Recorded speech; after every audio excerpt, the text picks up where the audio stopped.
Bienvenue à tous nos étudiants, bien sûr ceux en particulier d'HEC, de Centrale Supélec, et puis de tous les autres, puisque je sais que nous sommes suivis par de nombreuses écoles et universités.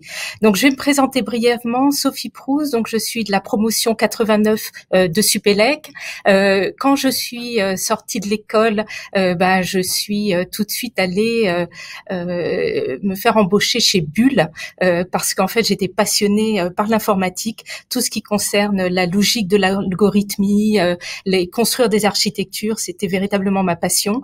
Je suis restée à travailler dans la R&D et pour la R&D de Bull, dans de nombreux domaines d'ailleurs, que ce soit le software, le hardware, sur des projets clients. Et c'est ce que j'ai toujours apprécié, c'est d'être à la pointe de la technologie. Je pense que pour un ingénieur, c'est vraiment le Graal.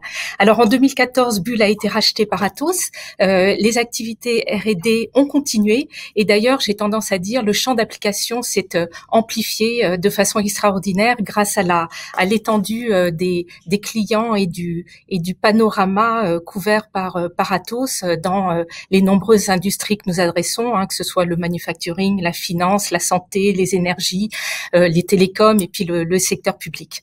Voilà. Et je suis donc CTO du groupe depuis 2 ans, en charge de la technologie et de l'innovation. Et aujourd'hui, ça va être formidable parce que on va parler d'intelligence artificielle, de cyber security, et vous allez voir, c'est passionnant. Le numérique, on le sait, aujourd'hui est partout, et j'ai bien reçu le nom de l'association dont parlait Valérie Pécresse, les belles et les bottes. C'est intéressant et je pense qu'on va peut-être parler de ces sujets-là en intelligence artificielle. Jean-Michel, je te laisse te présenter. Merci Sophie. Donc Jean-Michel Estrade. Alors moi j'ai fait une école de commerce et donc j'ai débuté chez IBM. Mais contrairement à Sophie, c'était pas par passion, c'était juste que l'entreprise IBM à l'époque était la quintessence d'une entreprise qui réussissait, qui était en train de construire et de bâtir le monde de demain. Et c'est dans cette perspective que je les ai rejoints, ce qui avait beaucoup surpris d'ailleurs le recruteur de l'époque. Je lui avais dit, moi, l'informatique, c'est pas mon truc, mais votre modèle d'entreprise et votre projet me paraît intéressant. Et ils ont eu la faiblesse d'accepter un profil comme le mien et de me prendre. Et depuis, j'ai évolué dans diverses sociétés dans le domaine des technologies, que ce soit informatique, mais même j'ai œuvré un certain temps chez Alstom dans le monde des centrales thermiques au charbon. Autant veut dire qu'on était plus dans la technologie profonde que dans les digital data et autres choses, même si on parlait aussi d'optimisation de processus et de décarbonation, comme chez Atos. Mon propos, c'est de vous dire que chez Atos, je suis aujourd'hui DRH pour l'Europe du Sud, qui englobe donc la France, l'Italie, l'Espagne et le Portugal. Et ce que j'aime bien chez Atos, c'est que quand on a une ambition, ça devient un projet. Et quand on a un projet, ça devient des milestones auxquels il faut nous confronter. J'ai été éduqué dans une logique de concours et j'aime bien ces rituels de passage qui vous permettent de savoir si oui ou non vous avez réussi le concours, achevé l'objectif et autres. Et parmi ces ambitions figure évidemment la gender equality ou la gender diversity ou la mixité, effectivement le terme peut être intéressant pour développer et accroître cette présence des femmes dans l'entreprise. Alors en France, malheureusement, on est à la traîne du groupe. On n'a que 24,7% de personnel féminin et c'est évidemment pas une satisfaction. Alors on peut toujours relativiser par rapport à la présence dans les écoles d'informatique en France des femmes, mais c'est pas une performance et on n'en est pas fier. En revanche, ce dont on est très fier, c'est qu'aujourd'hui nous avons près de 30% de nos stagiaires, je crois que c'est même 37% de nos stagiaires ou de nos apprentis qui sont des femmes. Et en fait, on capitalise beaucoup puisque la tradition chez Atos, et ça a été encore le cas en 2020, je le signale parce que ça mérite d'être dit, nous convertissons 50% de nos apprentis ou stagiaires en CDI à l'issue de leur période de formation, tout simplement parce que ces personnes ont appris à nous connaître et nous avons appris à les connaître et à apprécier leurs contributions. Autre souci pas souci, autre démarche pardon pour accroître les femmes, c'est d'aller chercher des femmes qui finalement ont continué à développer cet esprit scientifique et se sont dirigées vers des carrières alors, je dirais la géophysique ou des carrières même comme la biologie ou les mathématiques en général, et de leur dire, mais pourquoi ne vous intéressez-vous pas au monde digital? Et nous pouvons vous accompagner, nous le faisons avec une association qui s'appelle Social Builder, nous pouvons vous accompagner et vous donner le cursus digital requis pour intégrer Atos et être un véritable contributeur chez Atos. Autre fierté, c'est un programme sur lequel notre directeur général, Monsieur Girard, a mis une emphase renouvelée, puisque c'était déjà évidemment quelque chose, c'est le programme Internal First. Nous entendons que 80% des postes qui sont ouverts dans l'entreprise soient remplis, ou en tout cas soient l'objet de promotions internes. Et figurez-vous que pour tous les postes que nous avons dans l'entreprise, nous veillons à ce qu'il y ait un minima de femmes identifiées comme des candidats possibles. Elles ne sont pas toutes seules comme candidats possibles à la succession, mais en tout cas, il faut un minima qu'il y en ait deux. Et il faut évidemment que quand la décision est prise par le manager, il explique, il rationalise, il ait une véritable approche qui permette de dire nous avons choisi des femmes pour leurs compétences et parce que, en tant que femmes, elles apportent un regard. Élie en a parlé tout à l'heure, un regard un peu décalé, un peu une approche du monde un peu différente, qui vient enrichir l'approche que nous pouvons avoir. Tout ça pour vous dire que Atos, c'est certes de la technologie, c'est certes le monde des services numériques, c'est certes le monde de demain, mais j'irai plus loin. Si vous voulez travailler pour le monde de l'aérospatial, venez chez Atos. Nos plus grands clients sont dans l'aérospatial et on n'aura qu'une envie, c'est de vous permettre de développer votre appétence pour ce secteur aérospatial en le servant à travers la prestation de technologies, d'intelligence artificielle, de machine learning et autres sur lesquels des spécialistes autres que moi reviendront tout à l'heure. Ce que nous ambitionnons aussi de faire chez Atos, c'est de laisser les femmes, alors je suis DRH, donc dans mon équipe, il y a souvent une prédominance de femmes. J'attends retrouver dans les équipes d'ingénieurs la même impétuosité, le même drive, la même exigence, parfois difficile pour quelqu'un comme moi, mais la même exigence de la part des personnels féminins pour être d'une part reconnus, promus et positionnés en tant que contributeurs égal ou supérieurs à leurs homologues masculins. Et c'est de cette émulation interne que l'entreprise tire évidemment tous les axes de sa progression. Beaucoup d'autres sujets peuvent être évidemment abordés, mais sachez que quelle que soit l'orientation que vous avez donnée à vos études, si vous n'êtes pas fermé à l'idée de continuer à apprendre et compte tenu de la nature de vos études, normalement, vous devez être très ouvert à l'idée de continuer à apprendre. Si vous êtes curieuse, si vous êtes intéressé par quelque chose dont on ne connaît pas encore les contours, mais qu'on va construire ensemble, eh ben, c'est chez Atos que vous allez trouver à vous épanouir. Tout le monde s'y emploie, les équipes, la direction générale, comme vous l'avez entendu tout à l'heure, et donc les autorités à travers le message de Madame Pécresse, qui ne manquera pas, je l'imagine, de recueillir tout l'écho qu'il doit recevoir en tant que mobilisation de nos compétences féminines pour aller créer, stimuler les adhésions et les applications. Sachez aussi qu'aujourd'hui, nous sommes environ à 29% en moyenne de recrutement de femmes en CDI, et l'ambition, c'est 40%. Et l'ambition chez Atos, c'est jamais 40% dans un horizon de 5 ans. C'est 40% idéalement fin 2021. Et Jean-Michel, ok, on peut admettre que ça prendra jusqu'à juin 2022, mais pas plus. Donc voilà, j'ai besoin de vous et ne vous inquiétez pas, si vous nous rejoignez, vous ne perdrez certainement pas au change vu la diversité des profils et des objectifs que nous pouvons vous confier. Je pense que Sophie, tu vas élaborer un peu plus doctement. Alors, merci beaucoup, Jean-Michel. Donc, effectivement, je voulais parler un petit peu des programmes parce que nous avons beaucoup d'initiatives et de programmes internes pour promouvoir les femmes chez Atos.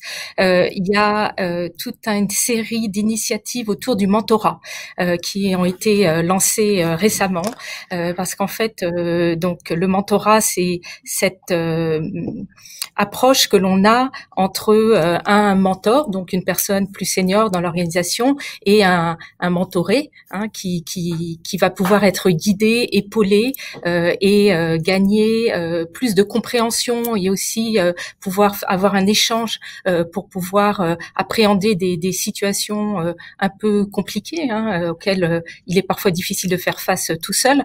Donc on a beaucoup de femmes qui sont au sein d'Atos mentorées, soit par des hommes, soit par des femmes. D'ailleurs, finalement, ça n'a pas beaucoup d'importance et chaque approche est différente et bien appréciée. On a aussi beaucoup d'initiatives. Alors évidemment, lors de la Journée de la femme, il y a eu le 20 novembre dernier aussi la Journée des hommes, et ça nous donne l'occasion de débattre entre nous, de réfléchir, de se challenger, de partager les expériences aussi, puisque ça aussi, ça fait partie finalement de la réflexion globale. Nous avons aussi des programmes de diversité et d'inclusion, des programmes aussi qui adressent les problématiques de discrimination, parce que finalement tous ces sujets sont en quelque sorte liés. Et un autre volet, disons, de la question, c'est plus les prix que l'on peut recevoir. Donc, Élie Girard en a cité certains. Je pense que c'est important pour donner de la visibilité à ce que l'on fait dans Atos et comment ce que l'on fait a une répercussion à l'extérieur. Et on parlera tout à l'heure aussi de la problématique des rôles modèles, puisque on sait bien que finalement, pour arriver à attirer les jeunes femmes dans le numérique, eh bien, le fait d'avoir des exemples de femmes qui sont complètement intéressées, passionnées par ce domaine et qui sentent qu'elles ont un impact finalement, parce que je pense que c'est tout ce qu'on recherche, eh bien, ça peut être porteur de vocation et c'est ce que l'on souhaite. Voilà. Donc justement, Jean-Michel, est-ce que tu veux nous parler de comment on arrive à connecter les femmes chez Atos? Alors, comment on arrive à connecter les femmes chez Atos? C'est à travers un programme qui s'appelle Women in Atos, à travers des communautés qui ont été organisées à l'instar d'un certain nombre de femmes dans l'entreprise, communautés de toute nature, sur tout sujet, qui leur permettent d'échanger, de valoriser, de mettre en avant, et à travers aussi, on va dire, cet engagement. Notre comment dirais-je, nouvelle baseline en matière de recrutement, c'est The future is our choice. So, basiquement, c'est vous qui ferez ce que vous pensez devoir faire de votre futur dans l'entreprise. Et comme souvent, le collectif, la réflexion collective est effectivement plus efficace et plus pertinente. Et donc, cette nécessaire mise en commun des expériences, cette nécessaire mise en visibilité des expériences, et c'est ce que vient de développer Sophie avec le partage, le retour d'expérience, le rôle modèle, toutes ces aspirations-là qu'on peut évidemment développer. Et surtout, si je peux me permettre un conseil, alors c'est pas du mansplaining, j'espère que vous m'en voudrez pas, mais quand vous voyez un poste au-dessus de vous en entreprise, ne vous dites pas je vais pas y arriver à la façon dont il le fait, parce que c'est pas ça qui nous intéresse. Ce qui nous intéresse, c'est que vous ayez les qualités pour prendre un poste et de façonner le poste à votre dimension. Et ça, vous le saurez de nouveau en partageant les expériences en interne. Nous sommes donc très engagés, sollicités, très stimulés par les stagiaires, par les apprentis, qui apportent aussi une vision nouvelle du monde et du partage de l'information, que nous entendons encourager à travers les outils de communauté qui sont propres à Atos et qui connaissent un succès certain. Et nous entendons aussi évidemment les faire reconnaître dans une communauté. Alors c'est une reconnaissance, il y a plusieurs communautés dans l'entreprise, il y a les projets bien sûr, il y a les managers bien sûr, et il y a une communauté qui prend un poids de plus en plus accru dans un monde de technologie, qui est la communauté des experts, c'est-à-dire des gens qui peuvent parler en leur nom et qui, sur la contribution qu'ils peuvent apporter au marché, sont capables de faire bouger les grandes orientations du marché, de définir les grandes normes qui vont être adoptées. Mais là aussi, je m'écarte un peu des sujets sur lesquels j'ai une compétence ultra marginale. Et si j'ai une qualité, c'est bien de faire intervenir les gens qui sont compétents. Et donc, comme Sophie dirige cette communauté des experts, elle va pouvoir élaborer sur cette communauté des experts au féminin, qui ne se distingue pas de la communauté des experts, mais dans laquelle les femmes ne sont pas les moindres contributeurs ou contributrices. Pardon. Merci Jean-Michel. Donc effectivement, très rapidement, parce que je pense qu'on a pris un peu de retard, je voulais vous parler de cette communauté. C'est une communauté qu'on a créée il y a 3 ans. Elle est très importante parce qu'en fait, c'est un parcours qui est un parcours parallèle au parcours de managérial.